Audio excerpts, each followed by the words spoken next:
Danny, Martin screamed into the vacant abyss of the woods as he searched for the missing schoolboy. "Danny, where are you?" He heard nothing back, only the eerie sound of the wind blowing the fallen leaves and tree branches around him. Martin listened carefully. He was almost sure the woods were speaking to him through the wind, as though they were trying to tell him something. He worked his way through the woods. It was still daylight, but not for much longer. At 4 p.m. dusk was not far off. Eventually, though, he found a clearing. There in the middle was Heinlein Warren's famous witch's tree, a monstrous gigantic beech tree that bore the face of a witch somewhere on it, hence its nickname. Martin looked up in awe from the edge of the clearing at its numerous wriggling branches entwining with each other up into the sky. After a moment, Martin's vision was drawn closer to the base of the tree, and standing in front of it perfectly still, an 11-year-old boy in a red coat and uncombed brown hair. "Danny, Danny," he called over to the kid, walking behind him. No response, no movement either. Strange. "Danny, you wandered away from your group.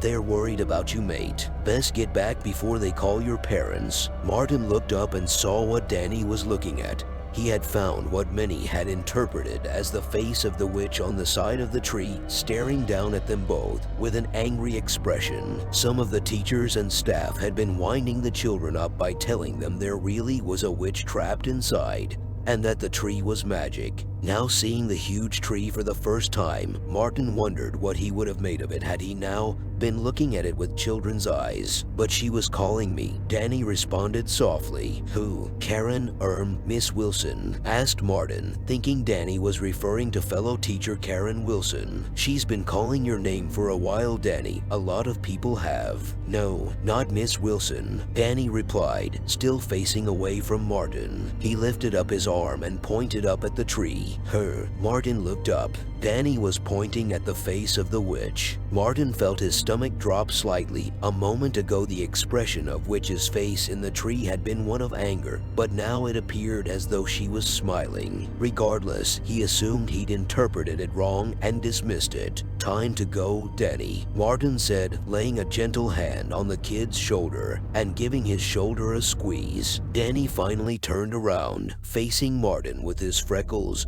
and glasses and bangs draping over his forehead. "It's time to go, all right," he replied in an unusually slow and deep voice that made Martin nervous. "But I'm not going with you," Danny added. Before Martin could think of a response, a white flash interrupted his vision and a bang went off in his head, almost like he'd been struck with something. He fell backwards and landed on his back in the dirt. He got up immediately, dazed and confused, almost feeling like he'd been asleep. He looked ahead and Danny was gone. He couldn't see where he'd gone either. He'd just vanished. Looking around, something caught his vision on the tree, quite high up. When he realized what it was, he screamed. Karen had been frantically leading the search party for Danny most of the afternoon. A couple of kids from her class had volunteered to help Samantha and Gary as they looked through the woods, searching under and amongst numerous bushes. Her heart was racing. She'd never lost a kid on a school trip before. While that was scary enough, there was something about the woods that was making her more anxious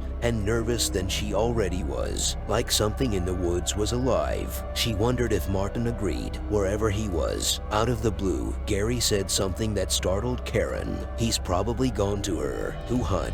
asked Karen, thinking he may have been referring to one of the other teachers or students. He didn't say, but he said she was calling out to him from the woods. That alarmed Karen. "What are you talking about?" she asked, facing him now. "When we were on the treasure hunt, he said she was calling out to him. She wanted him to come and find her. She said he would be in danger if he didn't. Then he was gone." Both Samantha and Gary were looking at her now. Karen, now filled with dread over the idea that someone dangerous had ventured into the woods and lured one of their children away, fixed her eyes on Samantha, who seemed to know what Gary was talking about. Do you have any idea who he might have been talking about? Samantha shook her head. I know where he might have gone though. The witch's tree. Martin looked up horrified and scrambled backwards in the dirt. His legs had turned to jelly, though, so getting to his feet was proving difficult. It didn't look real, but it was. He couldn't understand it, but there was no other way to explain it. The face of the witch was still there in the wood of the tree, but next to it now was a new face, one that hadn't been there before. The face appeared to be that of a boy, wearing glasses, bangs over his forehead, and freckles across his cheeks, as though someone had engraved it with a knife onto the tree. It was there, looking frightened, next to the face of the witch, who was now looking angry again. Martin had just about managed to get to his feet when he heard a voice. He swung around, looking in every direction. "Who's there?" he cried. The dusk that was settling onto the woods now had reduced the light in every direction. Darkness was now creeping in around him,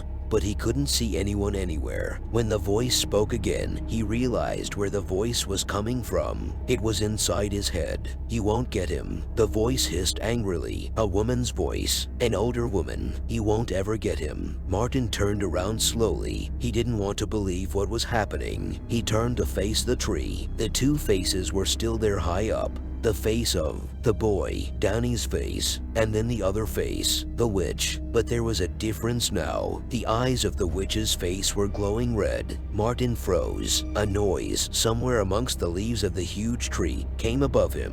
Martin looked up and saw a branch, but the branch was moving towards him, as though the branch had come to life and turned into a long dangling arm. Martin screamed and tried to run, but before he could get to any kind of safe distance, the branch closed around him and pulled him upwards. Karen heard the screams and charged in the direction of the tree. Branches big and small grazed her as she bolted through towards the clearing, where the huge beech tree they called the witch's tree stood. As she finally emerged into the clearing, the screaming stopped. She looked around frantically and saw someone she recognized standing there by the tree. She ran towards them and embraced them. Danny. As she did so, her phone rang. It was the head of year, Patricia, who had stayed behind to call the police. "Pat, I have him. I found Danny. He's okay." "Oh, you have?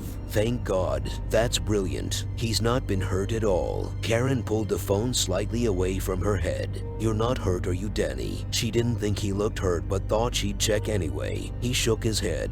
"No, he's fine." Good, Patricia said, followed by a long pause before she spoke again. "Listen, Karen, is Martin with you?" Startled by the change of focus to Martin, Karen replied, "No, he isn't." "Why?" Another long pause. "It's just, we have the police here, and as it happens, they're looking for Martin too, and they want to speak to him. They found some concerning images on his laptop." Karen's stomach tightened. "Really? What kind of images?" "Images of children, including some pictures of Danny walking home after school. They really want to speak to him. Do you know where he is?" Karen felt sick and felt herself pulling Danny slightly towards her with her arm out of instinct. "I don't know. Does Danny know where Martin is? Was he maybe ...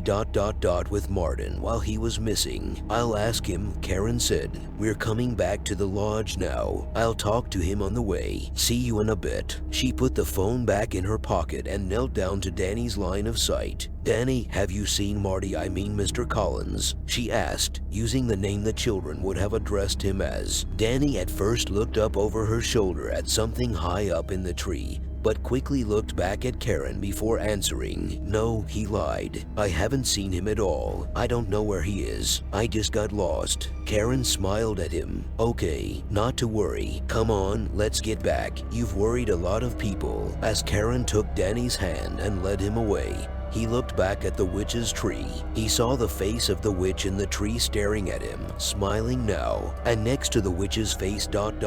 was another face, Martin's face, engraved in the wood of the tree. At that point, Danny heard the witch's voice one final time in his head. "It's okay, Danny, he won't hurt you. You're safe now.